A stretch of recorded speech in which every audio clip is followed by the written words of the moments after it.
today I want to do two things. First, talk to you a little bit about what journals and monographs are, how they fit into your research, and then second part of class, do some midterm review, prepare you for the midterm, which is on Wednesday. So that's kind of where we'll go today. So definitely in that second part, if you have any questions or there's anything you're unsure about with respect to the midterm, we'll have time to talk about that. So hopefully that'll prepare you. So don't forget that the midterm is coming up on Wednesday. And so that'll be, we won't have a class, it'll just be the midterm.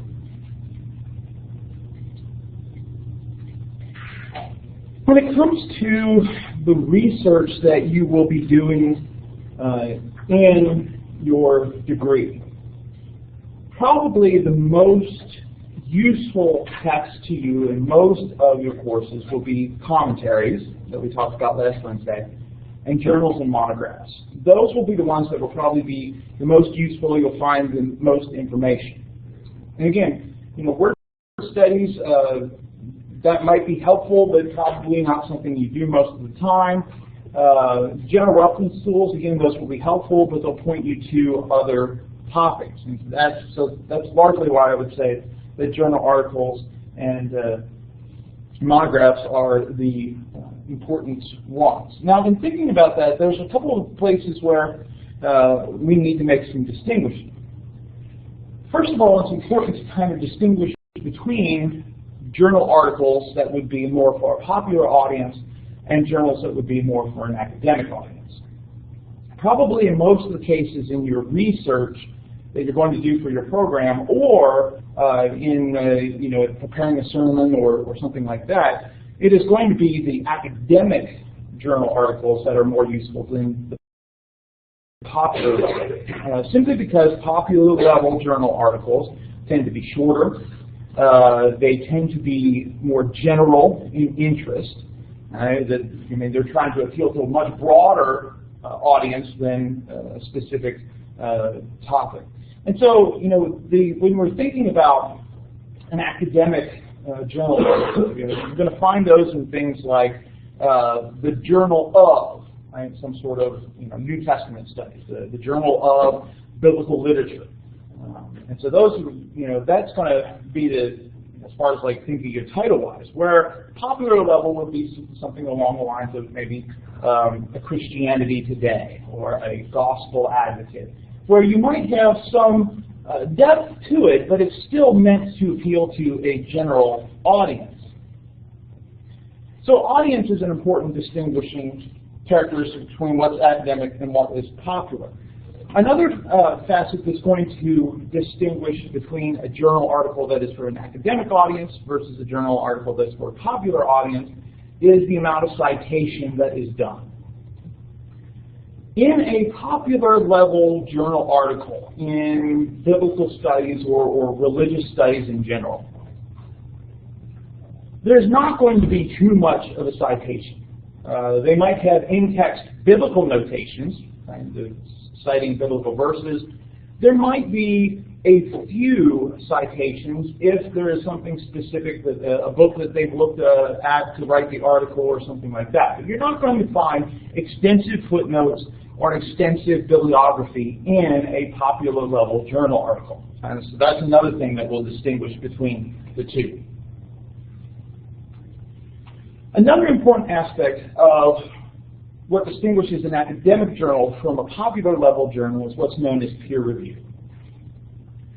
Now, certainly when an article goes to a popular level journal, there is editorial review where the editors are going to look over it. They're going to make sure that nothing libelous or slanderous is being said. They might have a fact checker depending on the type of article and the type of journal. But in most cases, a popular level journal is not going to engage in a peer review process. So what's a peer review process? Well, peer review involves sending an article out to other scholars in a particular field for them to review it for, is this sound scholarship? And so peer review, a journal would receive an article, somebody interested in publishing in their journal, and they're going to find 1, 2, maybe 3 scholars in that field or related field that are going to look over that article and determine whether this is academically sound or not. Now, usually peer review in journal articles is what's known as blind peer review, meaning that the people that are reviewing the article have no idea who wrote it. Right? And once the review is done, the reviewers submit suggestions, places for improvement, some sources maybe that the author might consider, but that too is blind. The author doesn't know who reviewed their article. And so it's meant to kind of make sure that if two scholars have kind of a little bit of a feud with each other, that doesn't affect the overall process. Now, if it's a very small process, or a small field, some obscure language that very few people know, you're probably going to know who's reviewing your article or who wrote this article if it wasn't you, right? So, in general, peer review is supposed to be meant to encourage the strengthening of scholarship. And finally, the difference, another major difference between academic journal articles and popular level articles is the length. In many cases, in a popular level journal, you're not going to have more than 2 or 3 pages of the article.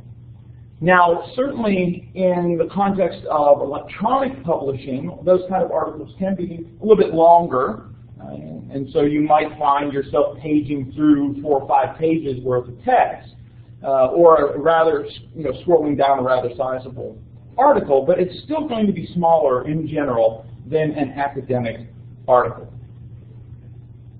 And so, in most cases, what you're going to be looking for are academic articles. Academic articles, depending on the journal, depending on the field, but in biblical studies run usually about 20 to 30 pages, usually anywhere from 6,000 to 10,000 words. And so they are a substantial size article, usually because they are developing some ideas, they're sharing a review of the research that has been done on that particular topic, they are making an argument, and we'll talk about that here in a minute, and then providing the evidence for that argument. And so they can be quite sizable, and with the bibliographies and the footnotes and everything, 20 to 30 pages is a general run. Again, sometimes you might find some shorter, 12 to 15. Sometimes you might find a little bit longer, but in general, that's about the average. Often journal articles focus on a specific topic. Right? So that might be a specific passage of a biblical text.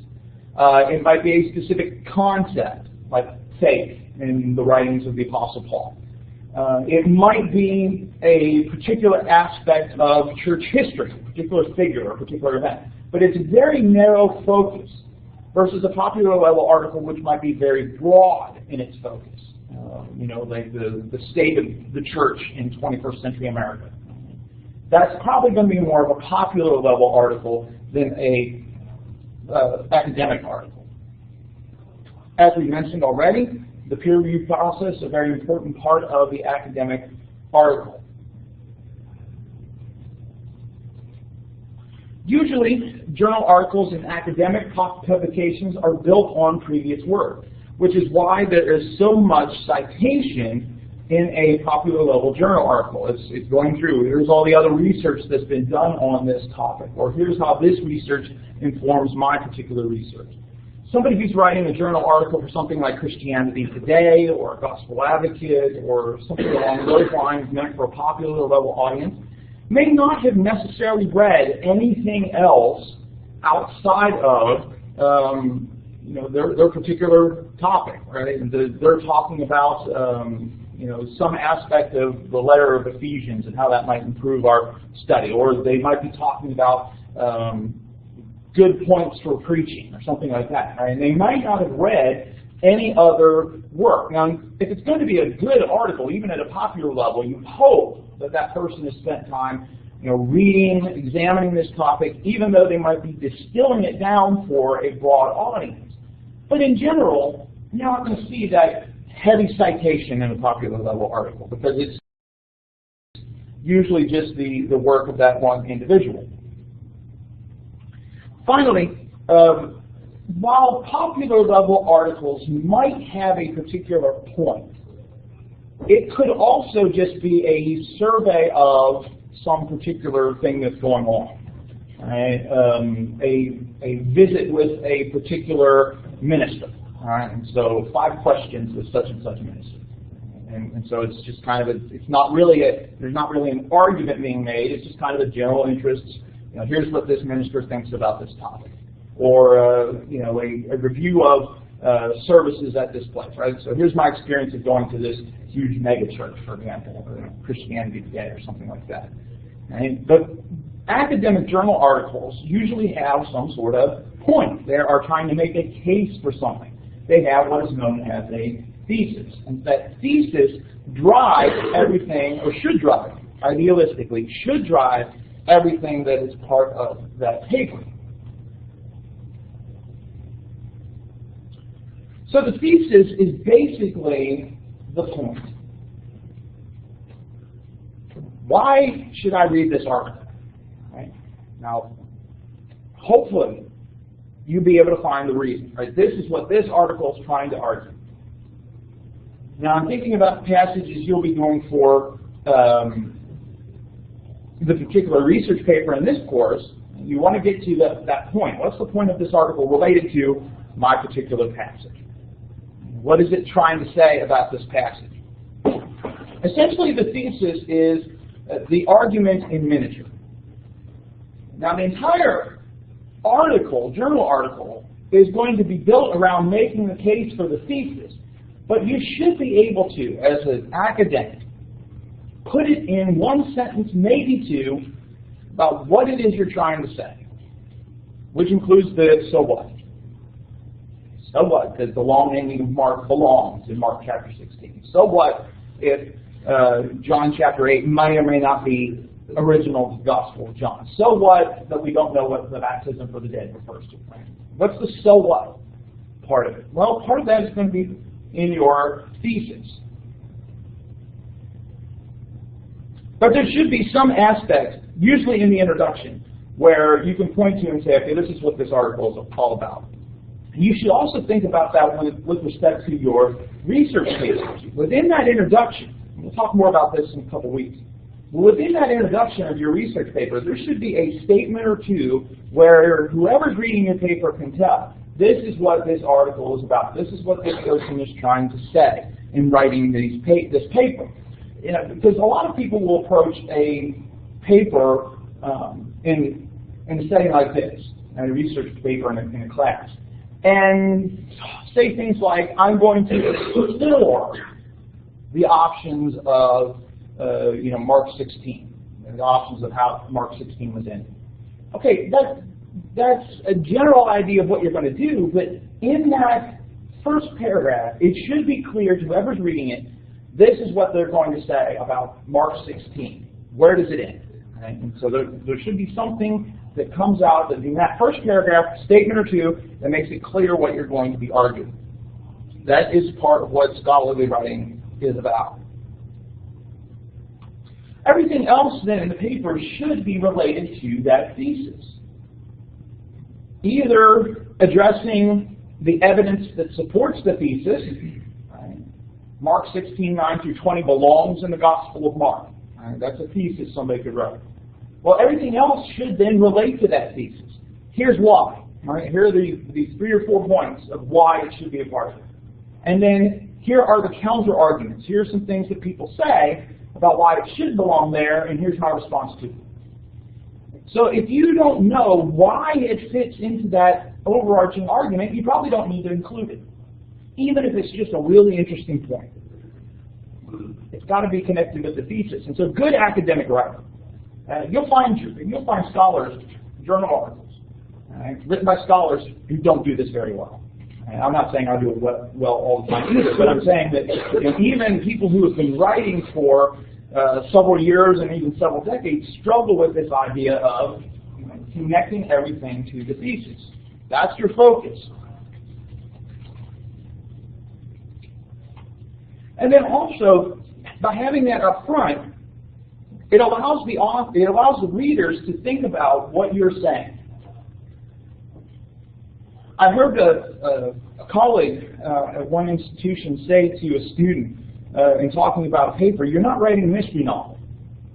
Academic writing isn't supposed to have this kind of surprise ending." Where you go, "Oh, that's what you've been trying to say, right? You're not writing a whodunit. You lay your cards all on the table at the beginning." So a good journal article will essentially give you the idea of this is what is going to be talked about in this article. So for example, and we'll probably come back to this article later on, but this is a couple sentences from Zane Clark Hodges' The Woman Taken in Adultery from Bibliotheca Sacra back in January 1980. Essentially what you have in this thesis, in these sentences, is her thesis. Right? The fact remains, however, that a very large majority of the surviving Greek manuscripts of John's Gospel contain the story precisely where it has been traditionally found in the English Bible, namely after John 7:52. The simplest and most satisfying explanation of this phenomenon is that the narrative has had a long transmissional history, and that indeed it is likely to have always been found in a majority of the extant Greek texts of every period, stretching back to the date of the autograph itself. In the exposition to follow, it will be pointed out from time to time, the story about the adulterers also bears significant marks of Johannine authorship. Accordingly, it will be treated here as an integral and authentic portion of the fourth gospel. So, already, if you're reading an article talking about John 7:53 through 8:11, you should immediately think, right, this person is going to have to talk about this issue of whether or not it belongs in the Gospel of John. So, based on these couple of sentences, what's the author going to try and show?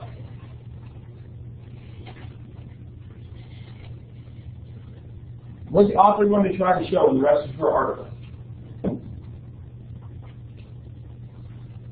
That the woman taken in adultery was, in fact, in the original gospel written by John. Yeah, so, I mean, that's essentially what she's arguing. And she's going to talk about some things related to that, right? It's found in George manuscripts, it's a long transmissional history.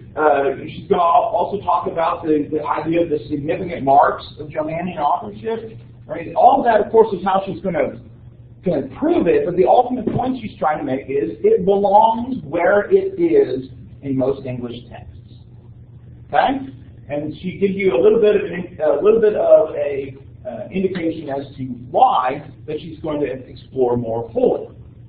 And so you should be able to find this kind of section in a scholarly article. Now, in reading a scholarly article, and we'll talk more about this later on in class in a couple of weeks, you don't read it like you would a novel. You don't necessarily read it starting at the beginning and going the whole way through the end. Sometimes you do that, but essentially what you want to do, if you're processing a scholarly article, is first of all, get a sense of what it's going to be about. Then kind of survey through what are the different things that they're building upon. Right? Kind of see the evidence, and then kind of read all of it together. Right? So trying to find this section, and there should be, again, in every academic journal, something that you can point to in those opening paragraphs that says, this is what this is all about. Questions or comments? Are we saying these things that we've been talking about, are they things that we can use on a research paper, or is this just like for future lessons or something? Well, I mean, certainly this is the kind of stuff that would be useful for your research paper. Right? And well, kind of really both. Right? Because, you do a lot of research in your degree, and then depending on what field of ministry you go into, you might not be doing research papers. But essentially, these are kind of some of the best sources to go for when you're doing that research paper. Does that answer your question? Yeah, are we gonna learn how to cite journal entries and stuff like that? Yeah, we're going to do the second half of the course. We're going to go through citation. We're going to talk about how to find these sources that relate to your topic, how to decide is this source worthwhile, or is it something I need to ignore, right? And then we'll talk about how do you go about building an argument and those kinds of things. So yeah, all the second half of the course we'll get into all that kind of stuff. Other questions related to journal articles? I know right now we're just doing an overview of a variety of things, and we'll spend some more time later on talking about them in more detail.